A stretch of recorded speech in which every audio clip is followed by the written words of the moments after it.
So, very good comment on the last video about Darrell Brooks. Where is my paper? I just drank a Coke Zero, so if I have to burp during this video, I don't want any judgment, okay? I don't want to lose any subscribers. It could happen. Just, I'm preemptively forewarning you. What's going on, everyone? This is Christian Duke. Thanks for watching Sight Sounds Flavors on YouTube, sightsoundsflavors.com. If at any point during this video you like it, please smash that like button. People hate when I say smash that like button almost as much as certain people hate when I give Judge Joro a 97%. They're like, how many times are you going to say that?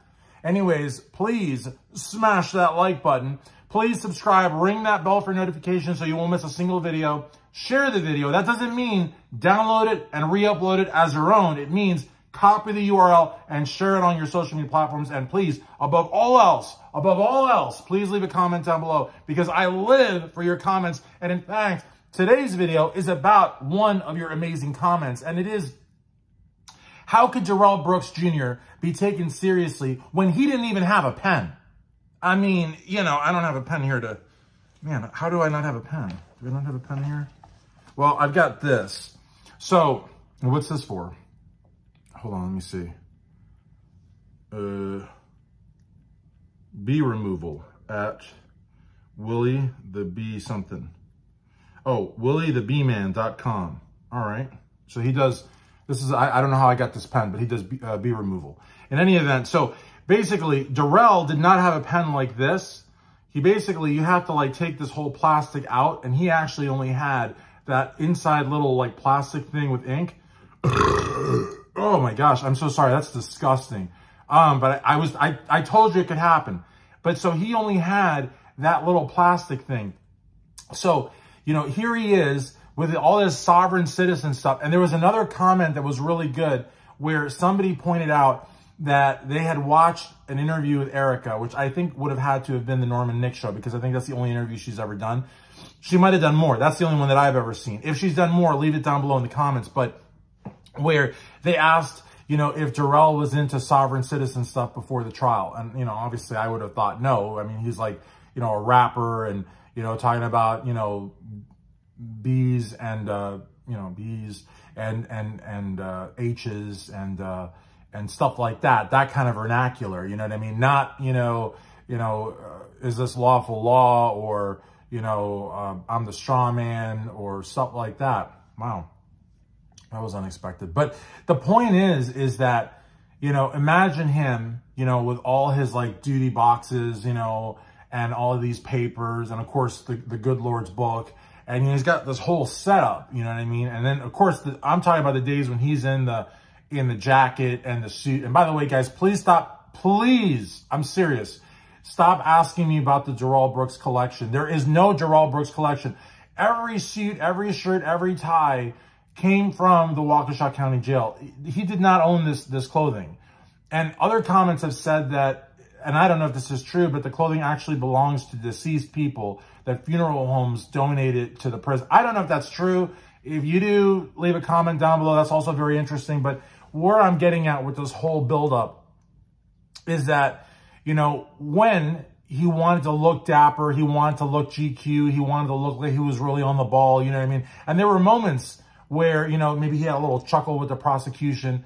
And I'm sure the prosecution was disgusted to share a chuckle with him. But, sometimes in court, especially, when you're, weeks into it, you forget, like you might have a moment where,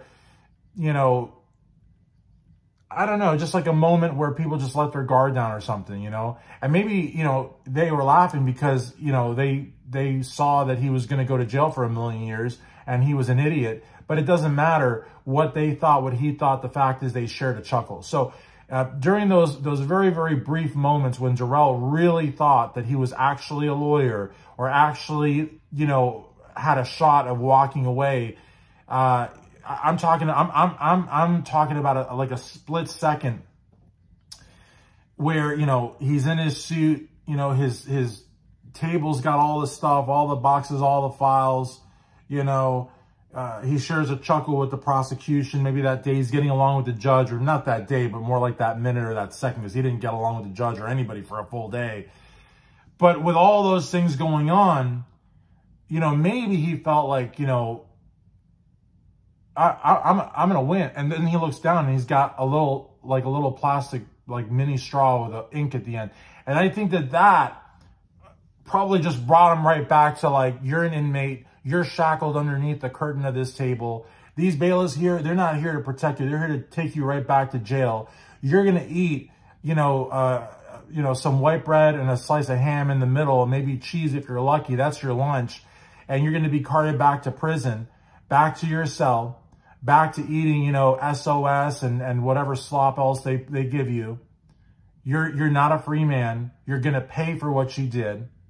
And the whole world hates you, except for your mom, your roommate, and maybe your fake grandma or your real grandma. I don't know. Some people say that's not really his grandma. Some people say it is, But the reality of the matter is that I think that pen situation really, I think, was a constant reminder to him. And maybe that's what pissed him off so much. I don't know.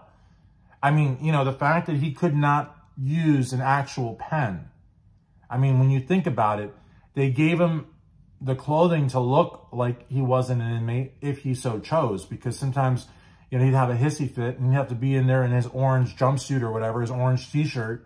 And sometimes he'd take the shirt off. He'd be, bare chest, storming around the courthouse alone, yelling so loud that you could hear him down many, many hallways.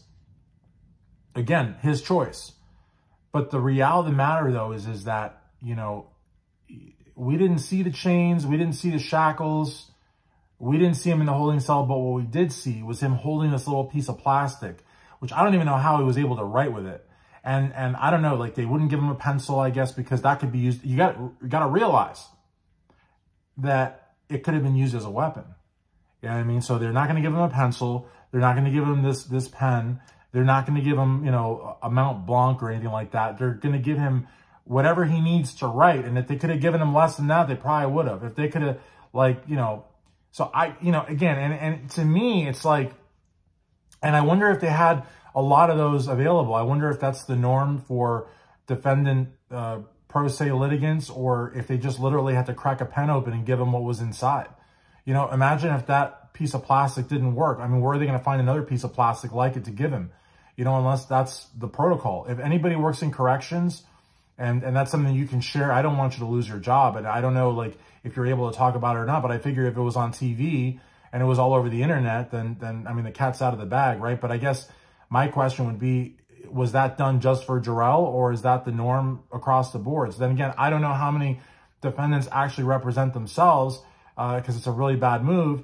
And I don't know how many of them are in highly televised trials like the one in Waukesha. But again, it would be an interesting question. But I think that, I mean, him looking down at that piece of plastic probably infuriated him. It was like one of those things that constantly reminded him that, he wasn't a lawyer, and he really didn't have a prayer of getting out of there.